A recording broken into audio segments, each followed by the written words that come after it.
አፈቅርሻለሁ የሚላትን ወንድ እውነተኛነት ለማረጋገጥ የቤት ሰራተኛዋን የላከቻት ሴት መጨረሻ። የዛሬዋ ባለ ታሪካችን በመዲናችን አዲስ አበባ የቅንጦትን ሕይወት የምትመራው የሀብታም ልጅ ነች። ይህንን የአባቷን ሀብትና የእሷን ውበት ያየ ሁሉ ወደድኩሽ፣ አፈቀርኩሽ፣ ሞትኩልሽ፣ ቅብር ጥሴ ያለ ጆሮዋን አድምቶታል።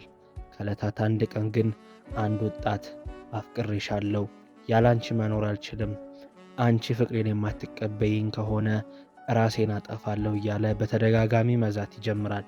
ይቺ ወጣትም የዚህ ወጣት ነገር እጅጉን ያሳስባታል። በተደጋጋሚ ጊዜ ማስፈራሪያውና ዛቻው ራሴን አጠፋለሁ ሆነ። ራሱን እንዳይጎዳ አብዝታ ተጨነቀች።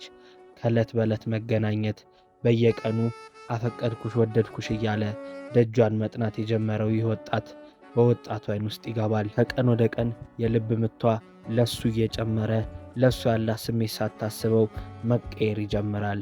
ነገር ግን የሷን ፍቅር ብሎ ነው ወይስ የአባቷን ሀብት? ወጣቷ እጅግ በጣም አጣብቂኝ ምርጫ ውስጥ ትገባለች። ፍቅሩንም ለማረጋገጥ ከበድ ያለ ዘዴን ትዘይዳለች። የወጣቱን አፈቅርሻለሁ እውነተኛነት ለማረጋገጥ የመኪና አደጋ እንደደረሰባትና ማነከስ እንደጀመረች አባቷም እንደከሰረና እሷም ደግሞ እጅግ በጣም ከባድ ሁኔታ ውስጥ እንደሆነች ለወጣቱ ታስረዳዋለች። ወጣቱ ግን ምንም ነገር ሳይቀይር እኔ አንቺን ነው የምወደው፣ የአባትሽ ሀብትም ሆነ ያለሽበት ሁኔታ ለእኔ ግድ አይሰጠኝም፣ ፍቅሬን ብቻ ተቀበይኝ ብሎ በዓላማው ይጸናል። በዚህም አላበቃችም። የቤት ሰራተኛዋን የራሷን ልብስ አልብሳና ሀብታም ሴት አስመስላ ወደሱ ሕይወት ታስገባታለች።